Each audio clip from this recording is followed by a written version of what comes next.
Mga kababayan ko, magandang gabi po sa inyong lahat. Nandito po kami para ipaalam sa inyo yung mga palisiya na dapat nating sundin at direksyon natin kung saan tayo patungon.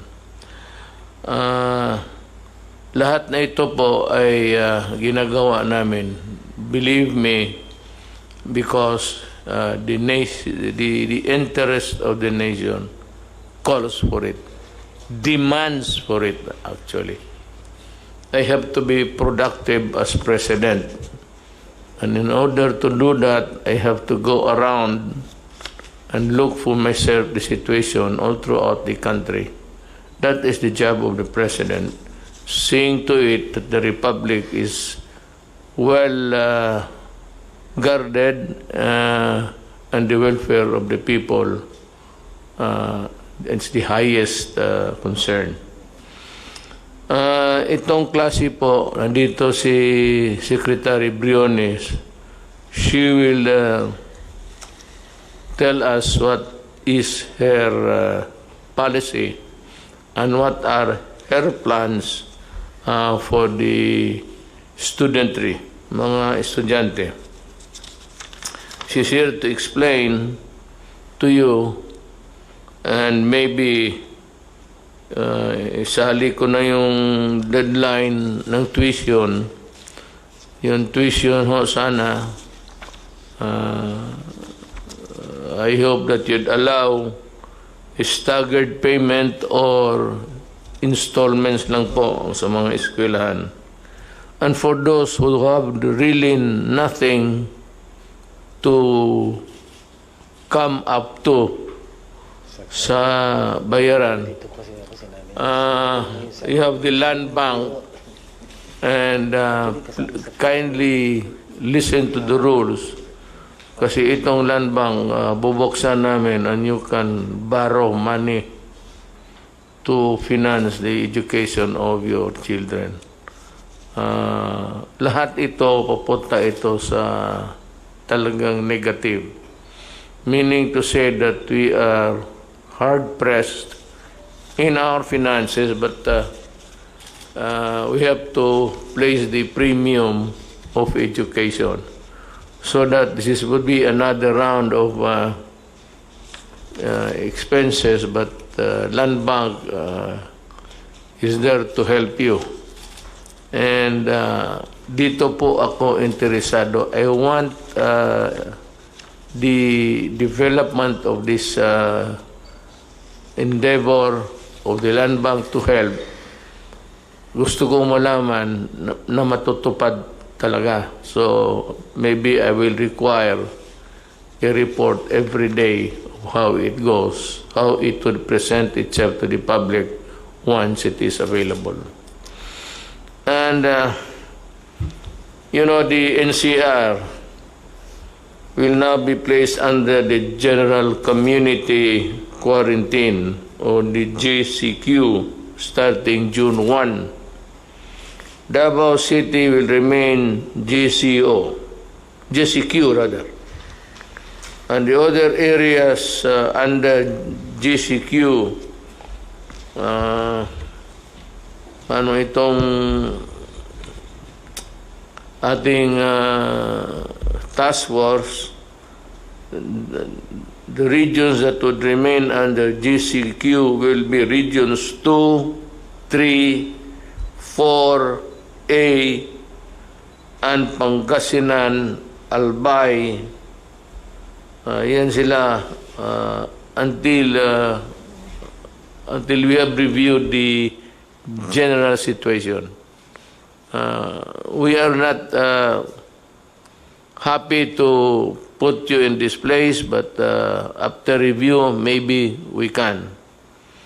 But just let me tell you today that of those who are of late infection or those arriving in the country, we have a spike of about 5,000.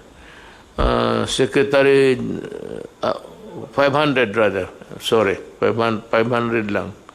and Secretary Duque will expound more on that. The rest of the country will be placed under modified general community quarantine. Again, the rest of the country will be placed under modified general community quarantine. That is very clear now. In other areas, it will be again on a piecemeal basis, depending on the viability of the place to meet the challenges of COVID. But from time to time, Secretary Roque would give us the places where there will be changes. The opening of the airports. I have asked Secretary Tugadi, and he will have his time later to explain what are his plans. We would like to know, sabay-sabay tayo. Then dito sa assistance ng OFW, we are coordinating with every government agency to help them. Sana po hindi na ito maulit yung there was this stranded Filipinos not knowing where to go and when, and we decided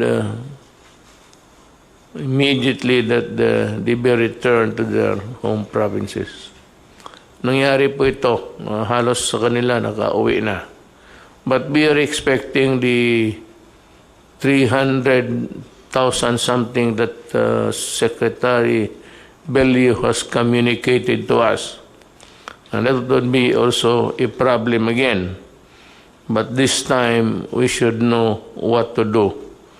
It's a matter of calibrating every arrival and maybe sending immediately, if possible, the overseas workers coming in first.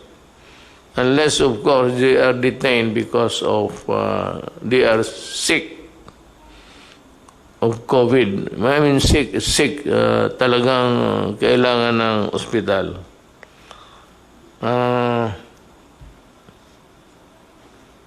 Dito naman sa, well, let me appeal to itong mga landlords, the owner of lahat na, malls, bazaars, big stores, whatever, na merong mga anong tawag nito, yung franchise nila sa may mga different stores selling different anything.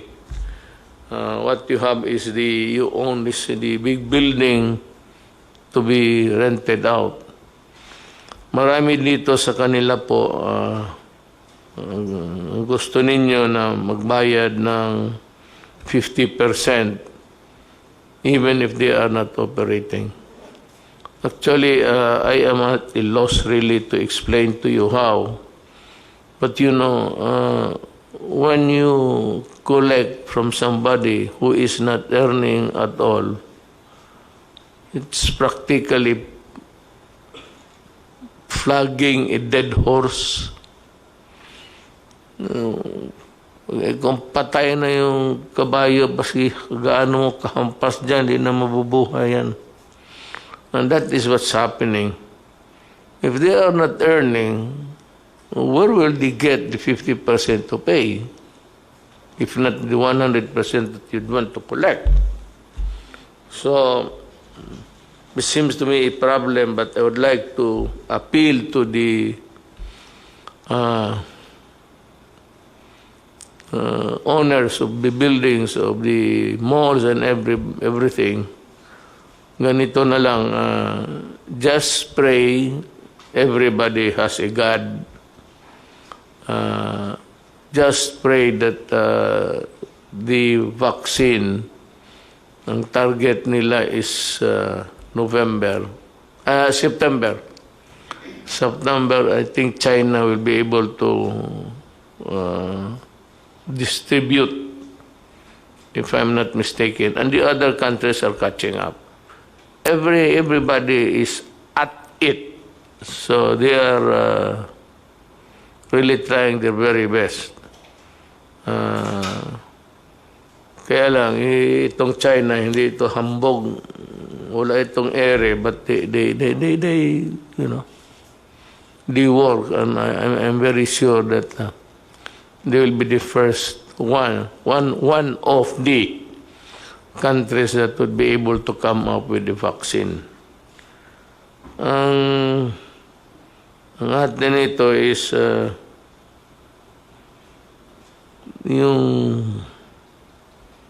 mga rental sana, balikan ko, should be a matter that should be addressed by the DTI, and there can be some sort of an adjudication process to fix this problem. Ako naman nagikiusap, nagmakaawa, dahil nga talagang if you're not earning, how are you supposed to pay?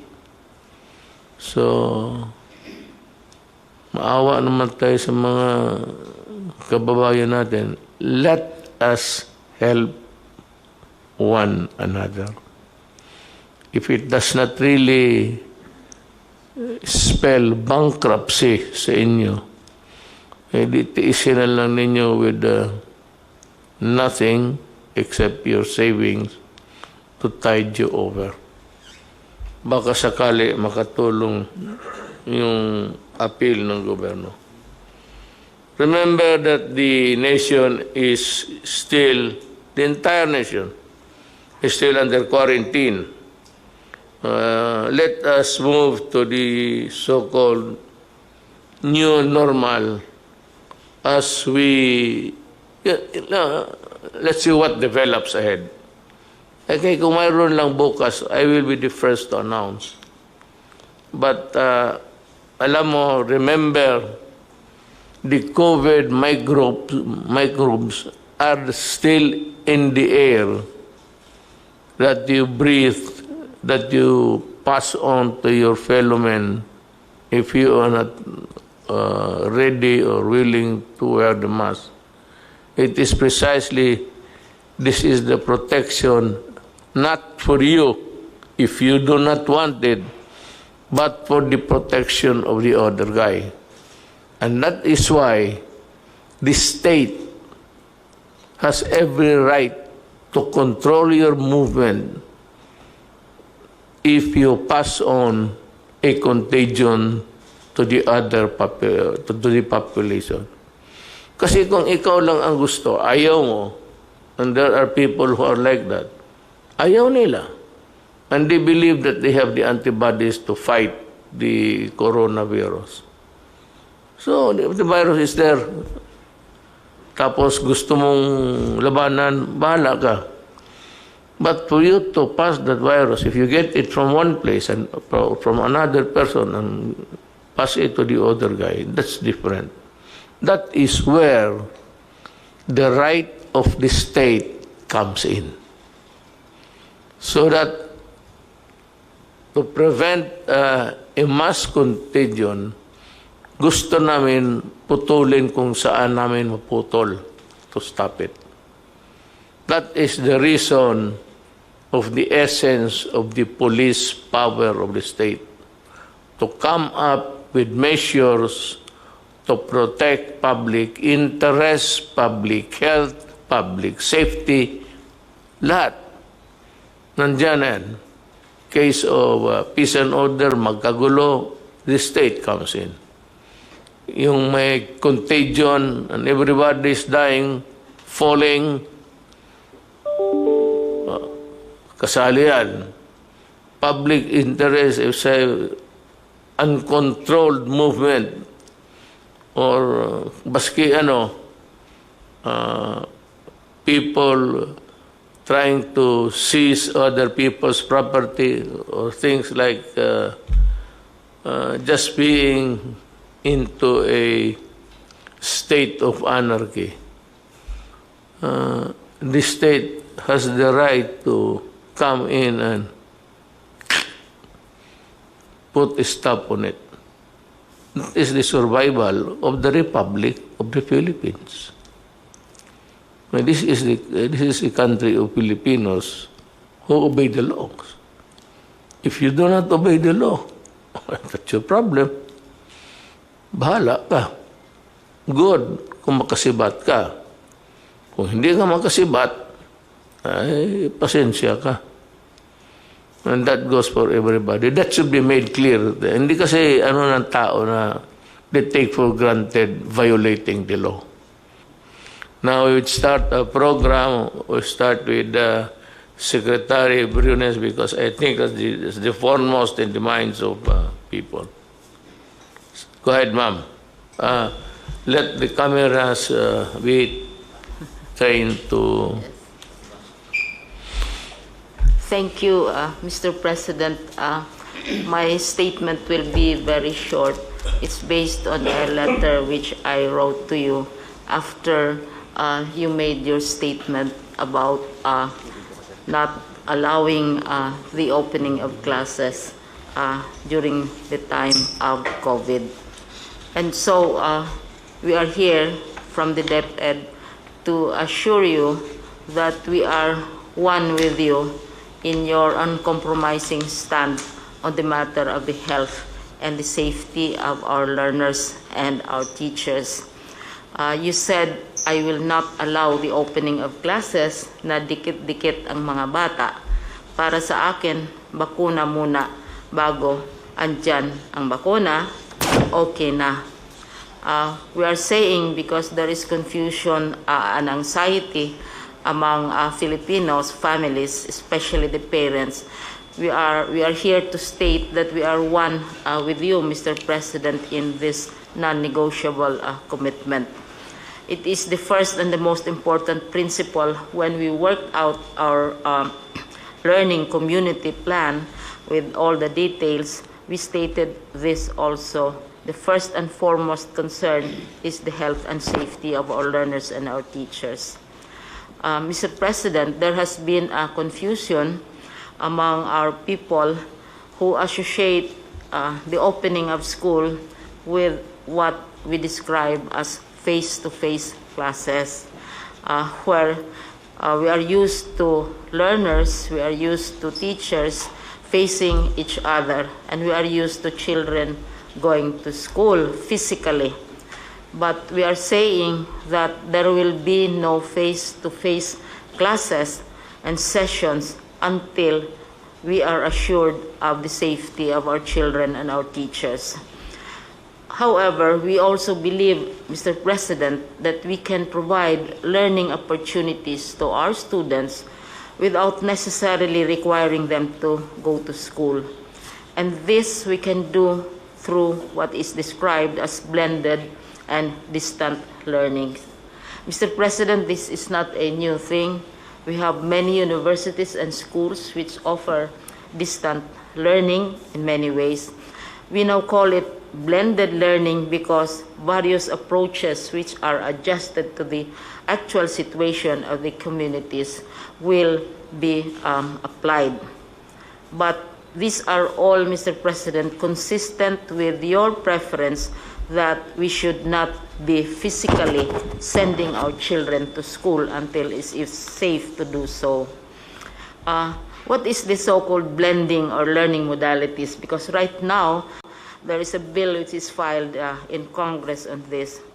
One, for those who don't have connections, who don't have interactive facilities, there will be what we describe as printed material which will be delivered to the homes of the students through the barangays, can be picked up also by their parents at designated places within coordinated schedules. We'll be working very closely with the barangays and the local governments. And the second approach is now very popular, Mr. President. This is the online learning platform, and we in DepEd, we have what we describe as DepEd Commons. Right now, we already have over 7 million subscribers, wherein lessons, homework, quizzes, tips to learners and to teachers are all in the DepEd Commons and are accessible even to the parents. So we have instances, Mr. President, of parents who are abroad and who are monitoring what is happening to their children. They also go to the DepEd Commons and check on how their children are doing. Now, in cases, Mr. President, where there is no connectivity and printed materials may not be available immediately, we have the classic long-time approaches which have always been used in education, and this would be television. Those homes which do not necessarily have connectivity and may have television. And the most and the best used approach, of course, is radio-based instruction.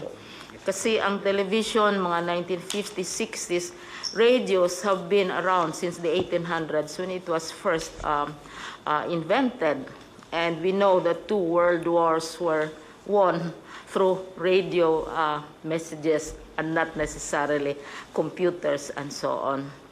So yung printed modules, Mr. President, we have a description of what it entails. And then also, on the matter of online, ito yung popular talaga. It's gaining popularity, online distance learning with already 7 million subscribers. And we assume here that they have access to internet. And one worry is, how about the students and the teachers? Do they have access to laptops? We made a survey, Mr. President, of teachers, more than about 788,000 of them, to find out whether they have laptops or desktops in their homes. More than 80%, nearly 700,000 have laptops or desktops in their homes, because teachers acquire these for various uses. They have family members abroad or friends, etc., etc. So this is a very, very popular mechanism for dispensing education. Now, for those who don't have access to interconnectivity, then we have television. Right now, Mr. President, 15% of television time, this is provided by law, should be dedicated to programs designed for children. So there are already existing educational programs on television stations. What we need to do is to utilize these programs to transmit our curricula. And we are working out how to do this. For example, Mr. President, PCOO is volunteering its TV facilities and also IBC 13, which is radio, for the utilization of lessons through radio and television. Radio and television for those who don't have access to a computer. Now, radio-based instruction is quite popular, Mr. President, because right now, municipalities are volunteering. Usually, municipalities have their radio stations. Cities have radio stations. There are local radio stations, and big networks also have radio stations. And many of them have lessons, which yung tawag nyon is schools of the air. Mayroong mga religious groups, they give lessons in agriculture, lessons in whatever sciences over the air, because alam nila not everybody has access to television or to online computers. So ito yung ancient, pinakamatandang paraan for teaching as an alternative to face-to-face. Now, Mr. President, what we are doing in the regions is, the regions are different from each other. Some regions have many islands, some regions have many mountains, some regions have interconnectivity, and so on and so forth.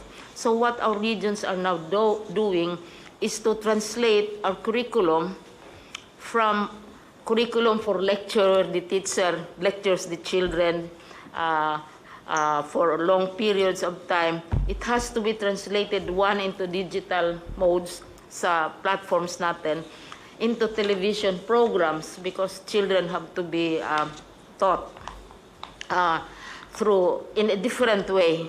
Iba yung effect ng television programs because their attention span can be very brief as well.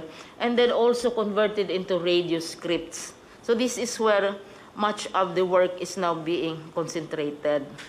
What we are saying, Mr. President, is that we fully and completely support your stand that our children should not be exposed to the dangers of COVID-19 physically, but we are also offering opportunities for them to continue their studies and their learnings. And some people ask, are we prepared? What we are trying to do, Mr. President, are not really new. Hindi naman to bagong invento, because distance education, many universities have distance education programs. Many local governments have radio stations. We are utilizing existing ways of communication without necessarily requiring our children to go to school. So they can still go to school, they can still study, teachers can monitor them as well as their parents. So ito yung namin, Mr. President, which we would like to share with you, and we seek your approval of our alternative ways of learning, which are already existing right now. And these are being done by many schools, but this time, mas malaki ang emphasis because we are now shifting to less physical, face-to-face classes. But education will continue, Mr. President. Thank you.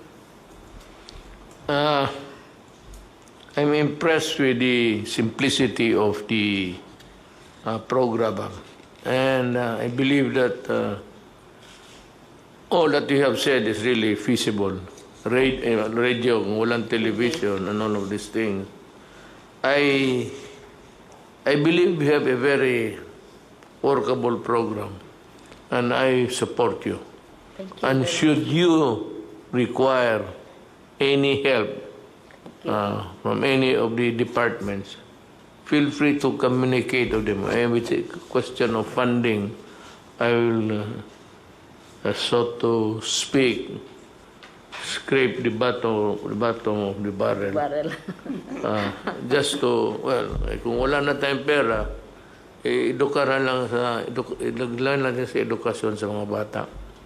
We will have to forgo many things along the way because of what happened.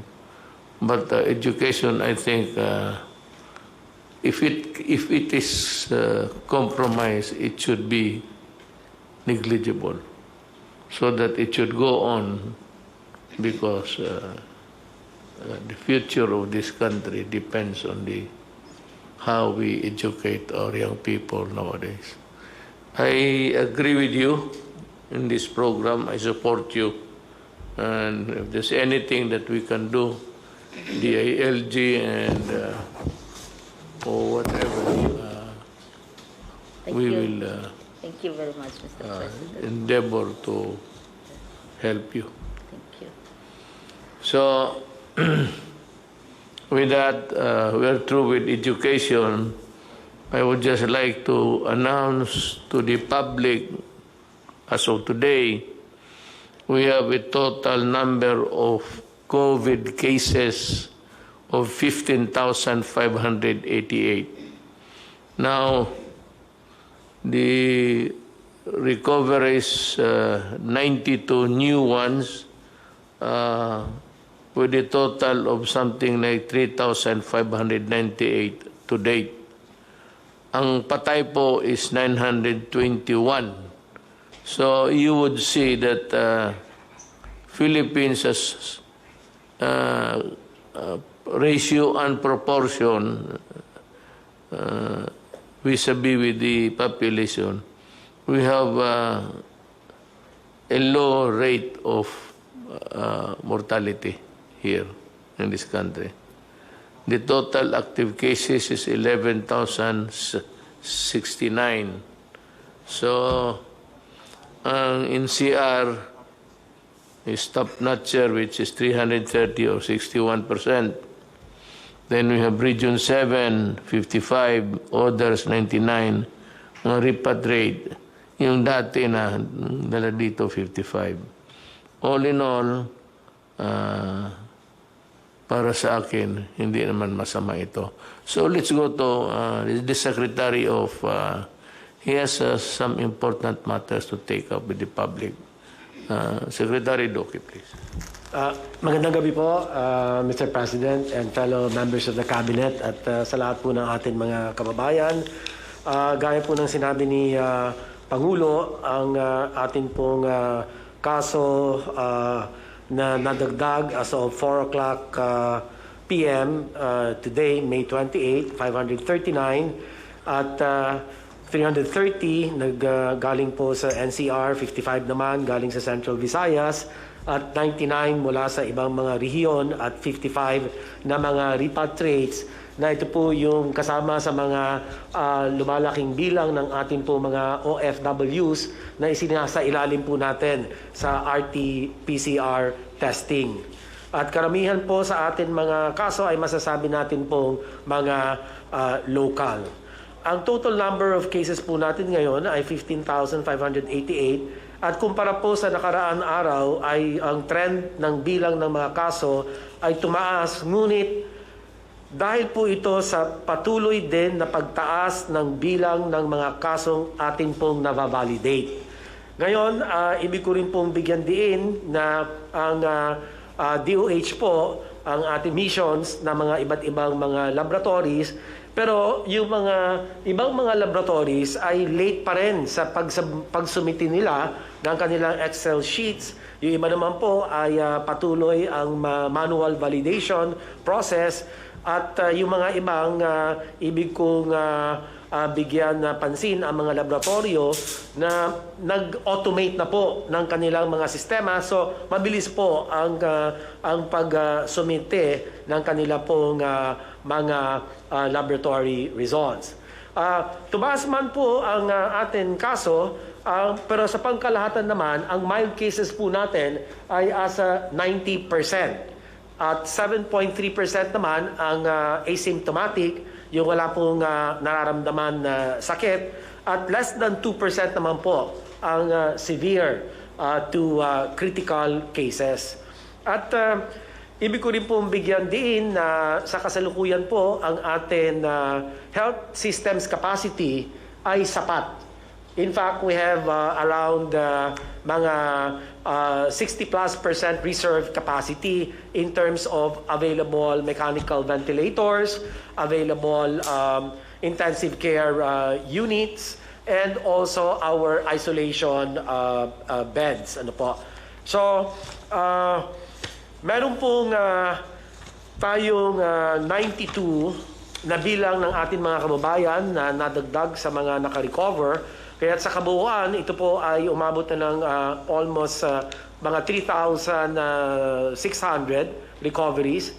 Kasama po sa mga nakaka-recover ay ang mga pasyenteng na-confine at mga pasyenteng may mga positive, mild and symptomatic cases na na-recover mula sa kanilang self-isolation at home quarantine. Ngunit malungkot po kami na meron po tayong mga 17 na mga kababayan na dagdag sa bilang ng atin mga pumanaw dahil po sa sakit na COVID-19. At kami po ay nakikiramay sa mga pamilya na ulila bunsod po ng pagpanaw ng ating pong 17 mga kababayan. Yun lang po, Mr. President, ang akin update po. Maraming salamat, sir. Thank you, Secretary Duque, for that report. I hope that the public is able to grasp the whole of the dimensions na binigay ni Secretary Duque for your information. Now I'd like to call on Secretary Tugade if he has something to say about the airports and other, not only the airports, but other means of transportation under your department. Yes, Mr. Mayor, magandang gabi po. Let me predicate what I'm going to say and present by saying that while the mandate of the Department of Transportation and Kagawaran ng Transportasyon is to provide transportation, mobility, and convenience amongst its population, it is now also vested with the responsibility that the Department of Transportation must help in preventing the spread of the coronavirus. This having been said, the approach of the Department of Transportation is partial, gradual and calculated, and more importantly, by phases. Kaya nga ba't kung ang tatanungin, ano yung gagawin ng Department of Transportation in transitioning from MECQ to GCQ? Allow me to state and addressing immediately the query of the Mayor in saying, ano mangyayari sa mga paliparan sa mga airport? Ganito po yung polisiya na gusto naming mangyari sa paliparan at airport. Una po, ngayon ho concentrated yung international landing and takeoff doon po sa NAIA 1, Terminal 1, 2, 3, and 4. Ang gagawin po namin once we transition from MECQ to GCQ is to expand the international aviation gateways to include Clark, Cebu, and Davao. Mahalaga hong sasabihin namin na as we expand the international gateways, aviation gateways, kaakibat ho nito yung plano namin magtayo ng mga test laboratories. Meron na hong matatapos na laboratory testing sa Clark, meron na hong matatapos sa Cebu. Ito po, pag nagawa ito, mahalaga ho ito. Kasi kung darating ho yung mga pasahero from international sa mga primary gateways na ito, kailangan ho yung testing facilities nandoon. Kaya nagkakapit bisig ho kami sa Department of Health saka sa Red Cross na kung saan mapadali yung accreditation ng mga laboratories na to. Mahalaga ho na sabihin na while we put up the testing laboratories, there are already accredited hospitals which can do the testing in Clark and in Cebu. Kaya nga ho, kung wala pa yung accreditation ng Red Cross or ng DOH, pwede na hong gamitin yung mga paliparan na to. Hangarin po namin na kung sa pag-umpisa ng transition from MCQ to GCQ, hangarin po namin na every 1 or 2 weeks, dagdagan yung international gateways para mapasama yung Zamboanga, Iloilo, Bacolod, and Bohol. Mahalaga ho ito kasi this is one way of decongesting what is happening right now at NAIA Terminal 1, 2, 3, and 4 and putting it in the provinces and region.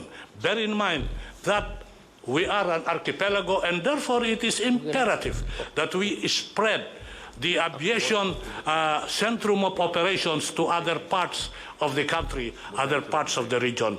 Kaya nga ho gagamitin ito. Ngayon, ito po yung international. Kaakibat ho nung international ay yung domestic operation. Ialaw po namin na magkaroon ng domestic air operation doon po sa GCQ to GCQ. Mahalaga ho ito pagkat gaya ng sinabi ko, tayo ho ay isang archipelago.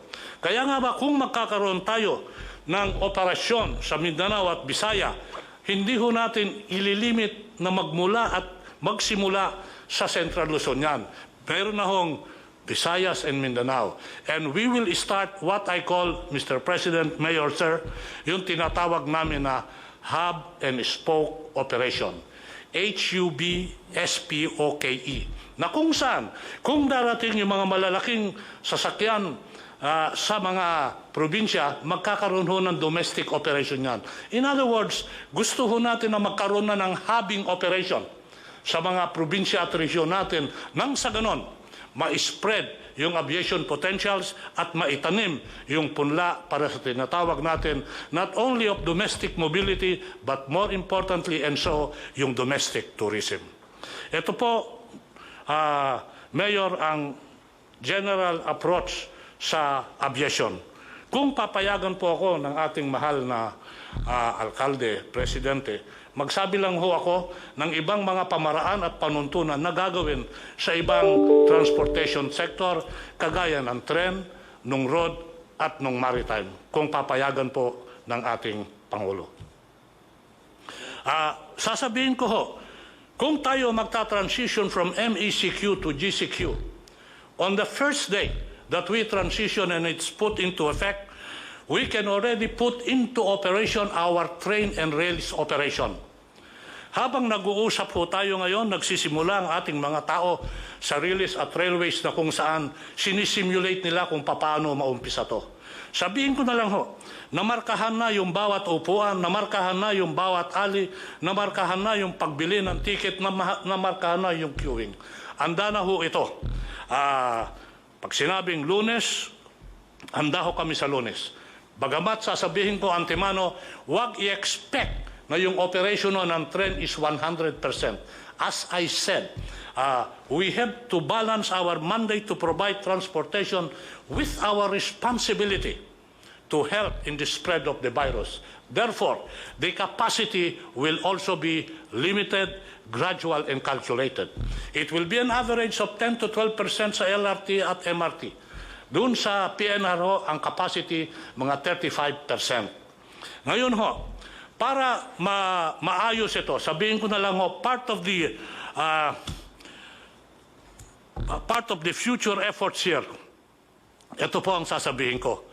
Matatapos na ho namin yung pagpalit ng release ng tren sa MRT3 by September of this year. Ano ho ang ibig sabihin nito?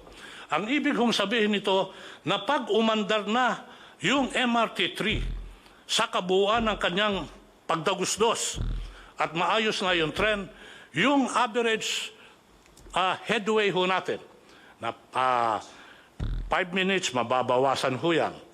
Yung kilometers per hour travel time na ngayon 30 kilometers per hour, by December ho, Mr. President, target po namin na yung speed magiging 60 kilometers per hour kasi nabago na yung release ng tren.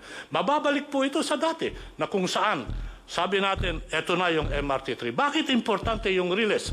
Importante yung release sa katren pagkat, kasi ho, Mr. President, massive ho ang pasahero nito kumpara sa modernized jeepney, sa Grab, sa taxi, mas madami ho dito. Kaya concentrated ho kami dyan. Ngayon, to augment, because limited capacity yung takbo ng tren, meron ho kaming tinatawag na bus augmentation system. Yung bus augmentation system, ganito po yon in generic terms. Ikakasaho namin yung operation ng tren with a bus operation following the same line. Para nang sa ganon, ma-achieve natin more or less yung tinatawag na volume of passengers that move. Ngayon ho, mag-i-introduce ho kami ng bagong pamaraan.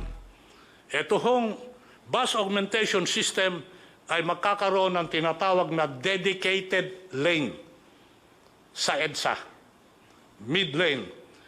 Ibig sabihin, may tatakbo ho dyan na bus. Sa umpisa ho, kasi sinabi po natin, gradual, calculated, and partial. Ito ho, baka gamitin ho muna namin dyan, Mr. President, mga 300 to 500 buses. Sasamahan ho yan. Pag nagawa ho ito, i-increase po namin yan. Maalala niyo ho yung LRT na nasiraan ng 3 istasyon na hindi pa mag-ooperate ngayon? Lalagyan ho namin ng bus operation yon para yung 10 stations ng LRT will be put in operation with the combination of rail and bus. Meron hong bus augmentation system, babaguhin ho namin ng EDSA. Sasabihin ko na rin ho, yung gagawin nating landscape sa EDSA. Ultimately, magkakaroon po tayo ng tinatawag na bike lane na kung saan nakikipagkapit-bisik kami sa MMDA at the Department of Public Works para maumpisahan at buhayin ulit yung tinatawag na bicycle lane. Pag ito ho na-prove sa aming eksperimento na kaya, gagawin ho namin yung strukturang permanent. Sabihin ko lang ho na yung bicycle lane will not be limited to EDSA. It will be limited to parts of the country if it works. Ngayon ho, ang component ho ng road sector, kung o-operatein mo yung road sector, ano naman ang mag-ooperate sa kalsada? Nasabi ko na ho, yung bus augmentation system. Ma-ooperate ho yung P2P, point to point.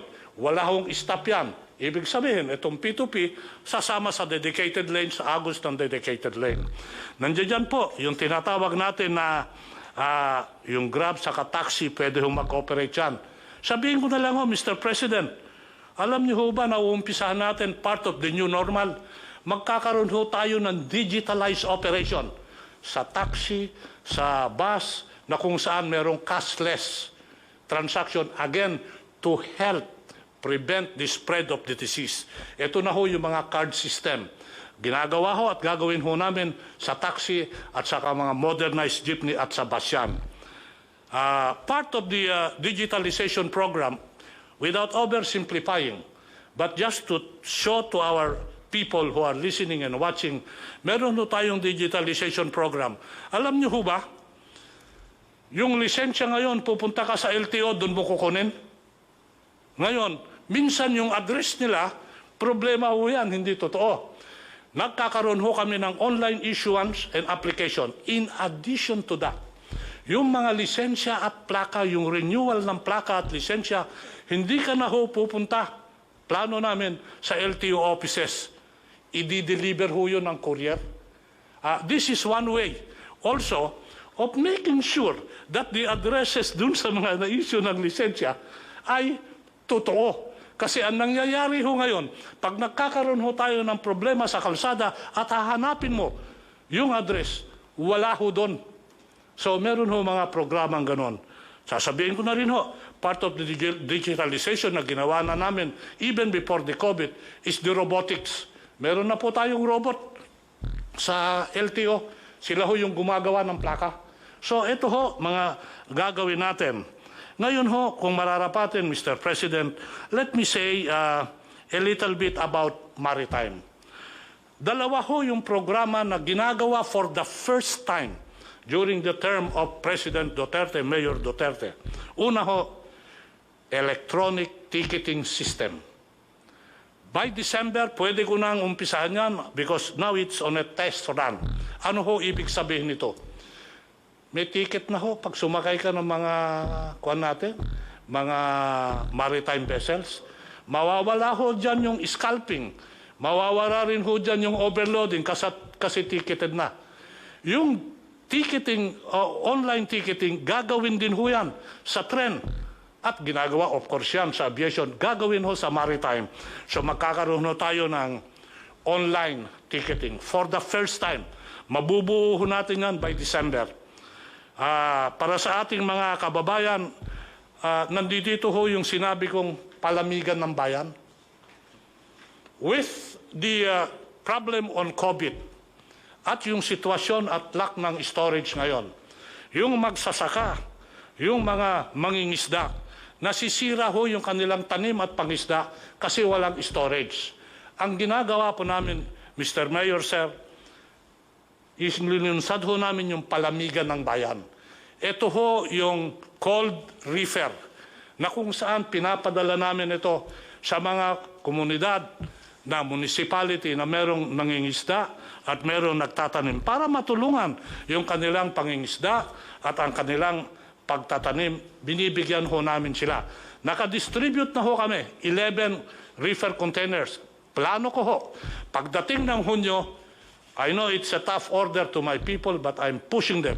Gusto ko 2 container a month para mapalawig yan. Then we can help di magsasaka and di mangingisda. Sabihin ko na rin ho, Mr. President, sa maritime, nakatapos na ho kami at report namin sa IATF kahapon ito, na matapos na kami ng puerto at gusto nilang inauguratein pa. Sabi ko, wala nang inaugurate. Operatein mo na lang. Mahigit 10 na ho yan. Operatein mo na lang. Wala na tayong inauguration. I hate ceremonies. Basta operatein mo na lang. Kasama ho dyan yung pagtatapos ng puerto sa Pag-asa. Handa na hong mag-turn over yung provincial government of Palawan na i-turn over sa amin yon sa June 12. Sabi ko, kung maaari, aksipin ko na lang sa papel yan. Huwag na tayo mag-inaugurate. Umpisahan na lang natin. Maraming salamat po, Mayor. It was a very terrific presentation, Secretary Tugade. We would like to ask Secretary Galvez to make the report first. What's the latest on your front, sir? Sir, you have directed me to visit all the different regions as a compliance to your directive and see the real situations on the ground. I have already visited Zamboanga City, Davao City, Caraga region, Bohol, Cebu City region, the Laguna region to build the quarantine facility there. Also, I visited Baguio City, sir, to see the good things that Mayor Magalong is doing. I also visited Region 12, and also I visited the malls so that we could see if they are really following the protocols. Sir, they're very thankful to you, sir, and also to Senator Bongo, because we have given them more or less 200,000 rapid test kits. And also, we put up the machine laboratory. When we went to Zamboanga City, sir, we left more or less 1,100 kits. And now they have 2 laboratories already. And also in Davao, we have already procured, with the help of the different companies, San Miguel Corporation and also Ayala Corporation, they're trying to automate the Southern Philippines Medical Center. And it can increase the capacity of the Southern Philippines Medical Center into more or less 2,000 tests per day. And the machinist will be flown from Zamboanga City to Davao City, maybe this coming Saturday, sir, to fix the machines. And then also the Caraga region, they're very thankful because also we provided them 2,500 test kits for every province. And also Bohol, we saw that Bohol will be one of our candidate for the new normal because they're still COVID-free. And considering that most of their businesses came from tourism, we are planning that we will have a preparations for local tourism this coming June and July, and then they may be opening up. If the situations improves, they will open up tourism again in Bohol, and they're very thankful that we have given them hope that Bohol will be our model for the new normal. And also in Baguio City, sir, we visited Baguio City, and the Baguio City, sir, is very sprawling right now. They have opened up all the business except for mass transportation and also hotel and restaurants. But I talked to Jan Magalong last night, and if the IATF will approve that they will be at MGCQ, they will open up some of its restaurants for dining, and also they will open up local tourism in Baguio City. And then during my visit on the malls, we saw that the people is really very mindful of the pronouncement of the president. As of this moment, when we saw the malls, we thought that there are many people there, but more or less 10 to 20% of the mall capacity is parang takot pa rin ng tao, sir, na magpunta ng malls. So majority, nakita namin, sir, mga 20 to 30 opening pa lang, sir, ng mga malls. Ang marami lang matao is yung sa supermarket, but those who open, nakikita namin, sir, medyo merong pa rin natawag nating precautions. But I believe when I talk to the administrator of the malls, they are very happy that the president, the government has given them the hope that there will be an opening. And considering that NCR will be GCQ'd, they're very happy. Sir, I also visited Cebu City. We met with Secretary Dino, and they are doing good. Though the figures that we saw is medyo tumataas po yung kanilang kanilang cases. But we saw that it is in Cebu that they conducted expanded testing. They conducted 32,000 testing and with the rapid test, and also more or less 16 to 20,000 PCR tests. And they say that they are prepared for the GCQ, considering that when we met all the businessmen there, and they're very happy that we visited them, and they are preparing for the opening of business because they already lost a lot in during the CQ. Mr. President, for all those LGUs and businessmen that we have visited, they are very, very thankful that the government is giving them the support, especially when we go there. We brought PPEs, protective personal equipment for the health workers, and also we provided test kits, including rapid test kits, and also we brought all along with us with the PCR equipment. That's all, Mr. President, and I would like to convey the gratitude of our local government officials and businessmen for the visit. And also the gratitude of the nation for your untiring services, General Galvez. Dito sa Pilipinas, hindi tayo nagulang ng for example, Benji sa Baguio. He's a very good administrator, being a military man. He has that, I said, how to craft a government that is really fit for in your jurisdiction. Maraming mga leaders na ganon, but meron namang iba, and I don't blame them actually. They say that I do not have any quarrel with Richard Gomez, as he was the one who said that he's not going to accept anybody from entering or for that matter leaving the place. Okay mo lang yan, it's a part of maybe the vigilance that a person nurtures in his heart of how to do it. But, you know, there are also constitutional issues that are involved, and those are sacred ones. And for those who are not really pronounced to be infected, positive, there's no reason why you should not accept them, especially those who are returning to their homes from doing a work abroad. Kawawa naman kasi. So, yung constitutional right, there's no really a reason why you should not accept them with open arms. I think this has been understood by everybody. And unless, well, for one, if you are positive, you can stay with the place where government has to provide for the hospitalization. I want to make it clear that as much as possible, the ordinary citizen, the Filipino, does not have to spend money. If he is sick, he can seek hospitalization and charge everything to government.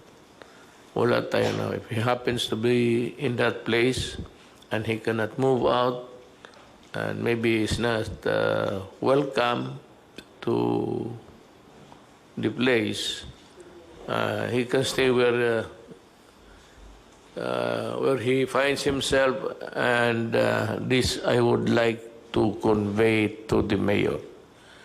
Help anyone, not even Filipinos, foreigners, who are in your place and who go to you or who goes to the municipal building, the seat of governance of your municipality to seek help. You should expedite the hospitalization. Tulungan ninyo yung mga Pilipino. Total, I will pay for the expenses. Walang problema yan. You just sign whatever document there, I will pay for the hospitalization of any Filipino who finds himself in a strange place and he has nowhere to go. That is really an order of the national government to the local governments.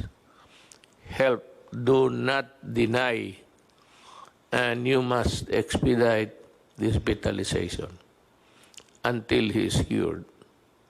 No problem about payment, I will pay. Just bill me, and I will pay. Now, we'd like to hear sa ating next speaker, I'd like to ask General Anyo to... Maraming salamat po, Mr. President. First of all, kung merong isang positive po na nadala ang COVID crisis na to ay sa larangan ng peace and order. Mula po nung panahon bago mag-lockdown, mula January 5 hanggang March 16, 11,004 criminal cases po ang lumitaw or crimes. Pero mula po nung nag-lockdown tayo from March 17 to May 27, bumaba po yung ating crimes ng 4,479. 60% po ang naibaba sa tinatawag nating mga crimes, sa 8 focus crimes. So ito po ay magandang development sa larangan ng peace and order. Pati rin po sa Bureau of Fire Protection, ang ulat nila, kung ikukumpara po yung period mula January hanggang May, sa period po ngayong 2020, from 11,236 fire incidents, bumaba po ng 10,698, 5% po. At sa mga namatay sa sunog, from 283 to 162, 43% down din po ang ating mga casualties mula sa fire.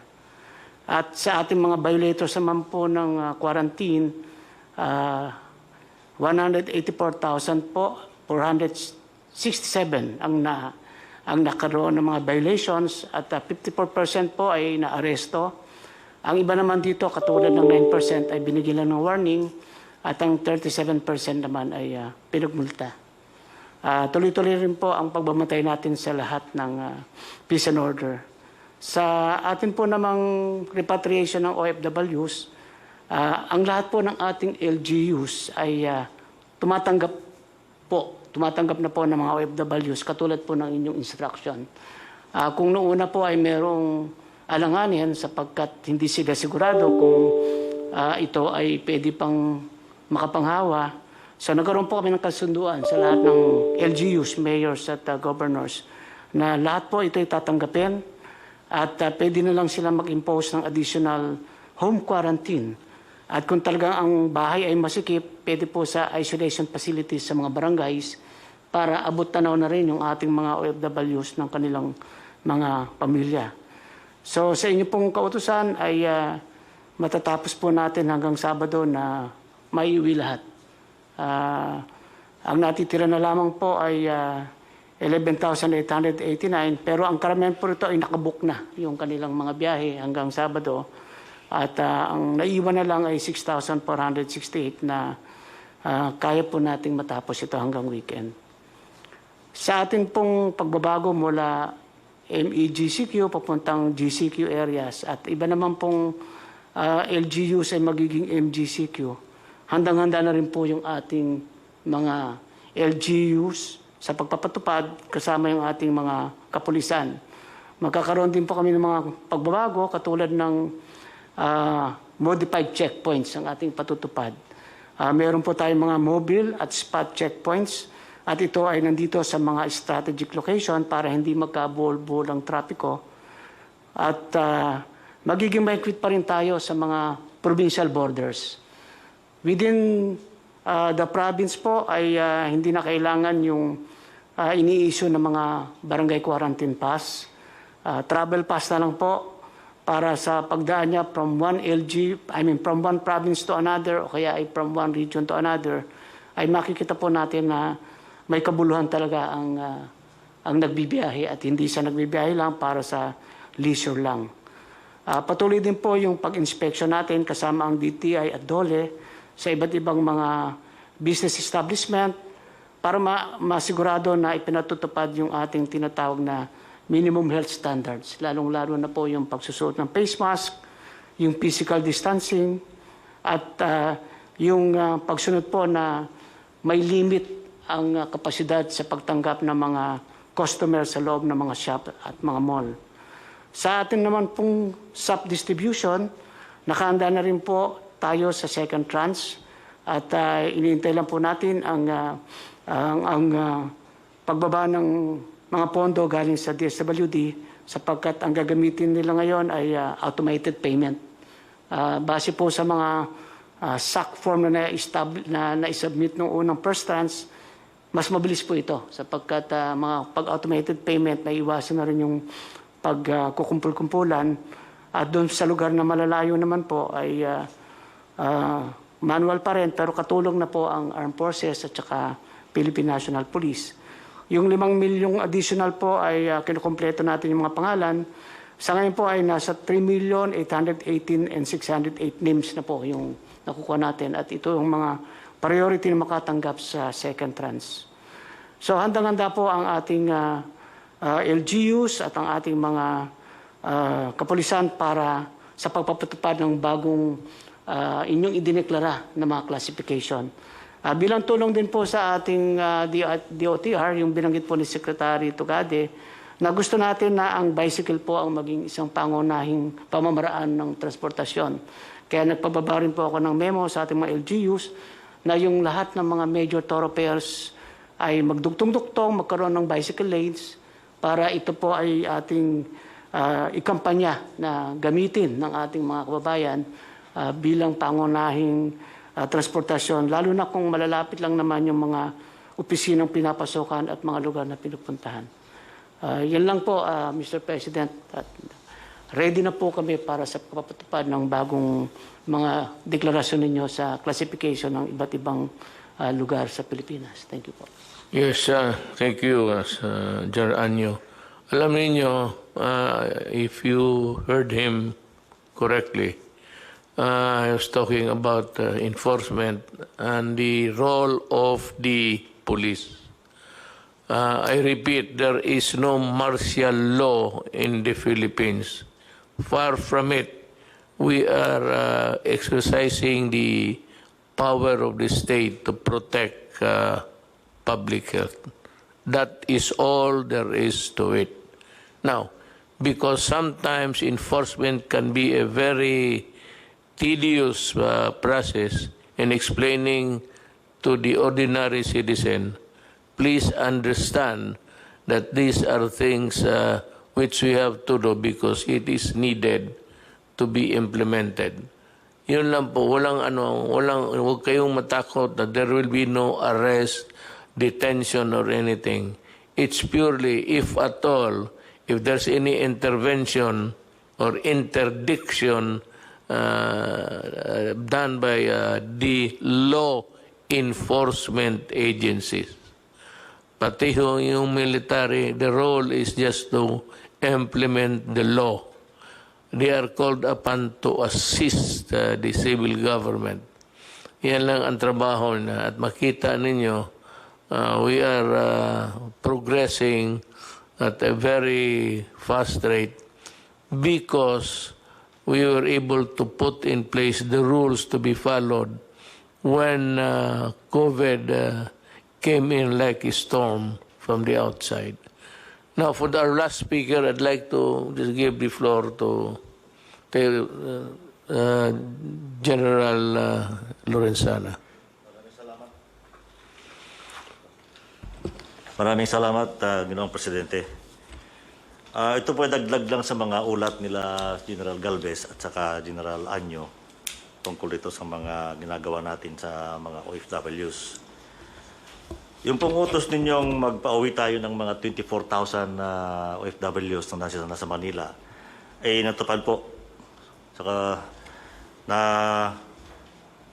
nalampasan pa po natin yung bilang na yon. Ang ating naipauwi ay 26,590. As of last night, mayroon pang mga OFWs niyan, kasama na yung mga bagong dating, na 77,569. Ngayong araw na ito, umalis na, umuwi na yung 3,597. Meron pa titirang 3,972 na pwede na makakauwi nitong linggong ito. Mr. President, yung ating sistema ay naayos na natin. Medyo nagkabuhol-buhol ng una dahil marami tayong mga na salubong na problema. Pero naayos na po natin ito dahil pinag-isa-isa natin. Kipag-unayan kami sa DOTR, sa DILG, at saka sa DOLE. Dahil lahat po ng mga ahensya na yan ay may pakialam sa OFWs. Mula ngayon hanggang katapusan ng Hunyo, sabi ni Secretary Bello ay may darating na 40,000 na OFWs. We can assure you that okay na yan, maayos na natin yan. And we ang target po namin ay hindi magtatagal na 4 na araw yung mga OFW rito at makakauwi na sila. Ngayon, kung matutuloy yung balak ni Secretary Tugadi na bubuksan niya yung mga ibang international gateway, ay pwede na nating idiretso yung mga mga OFW sa darating at saka seafarers, yung pong nagtatrabaho sa barko, at doon na sila mag-testing. At least malapit na sila sa mga pamilya nila, hindi na sila malulungkot kung sila nadadalaw ng pamilya nila, kung naka-quarantine man sila. Pero ang balak po rito ay pag dumating po yung OFW, i-testing sa PCR at mag-quarantine sila ng 3 araw. Paglabas po ng resulta ng test, kung sila ay negative, iuwi na po. Yun lang positive ang maiiwan. Kung gano'n pong gagawin natin ay mapapadali po yung trabaho ng lahat at mapapadali rin yung pag-uwi ng mga OFW sa kanilang mga bahay. Yun lang po, Mr. Presidente. Salamat, General Lozano.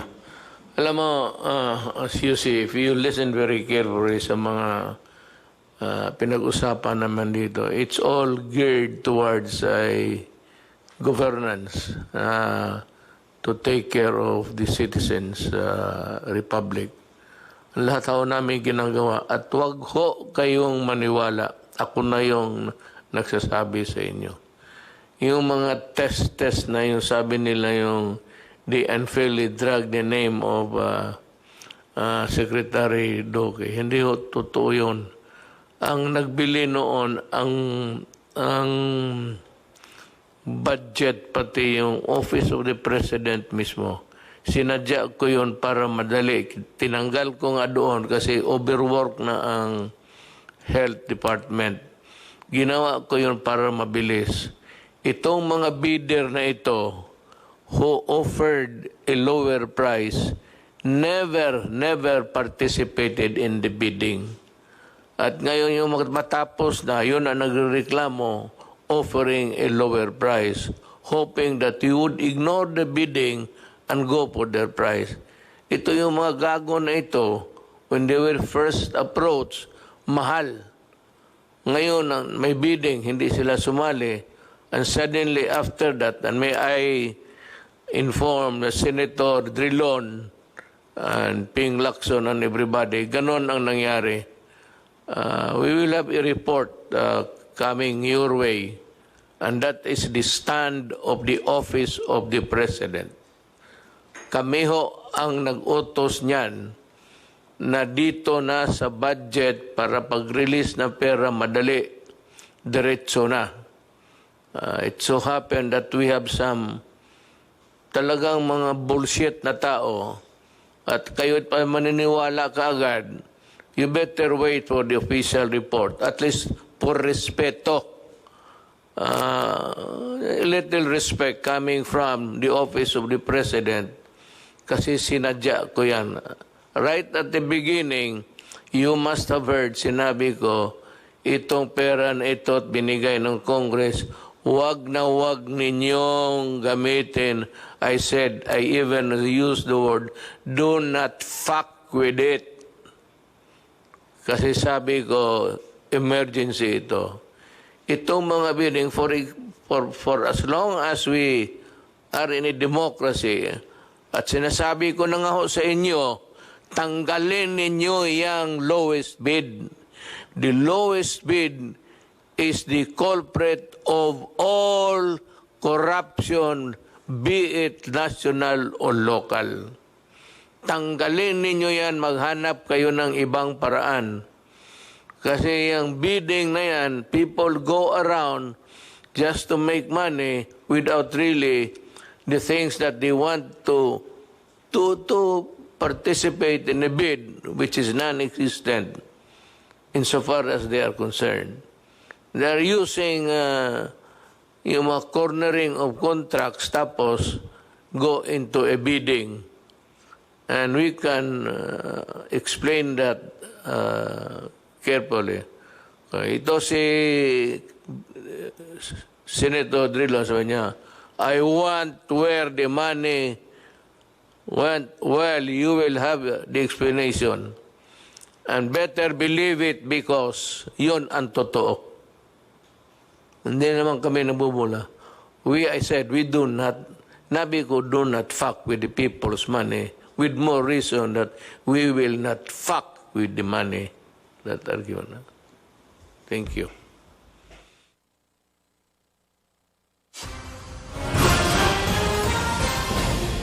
At yan po ang naging press briefing ng Pangulo kaugnay sa COVID-19.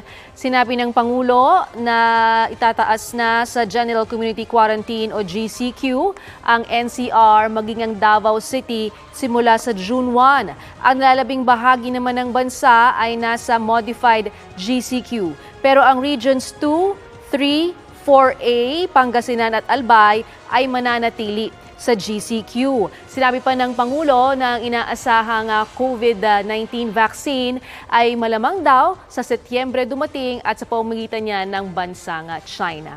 At yan ang ating live coverage. Ako po, si Lala Roque, buog puso para sa Pilipino.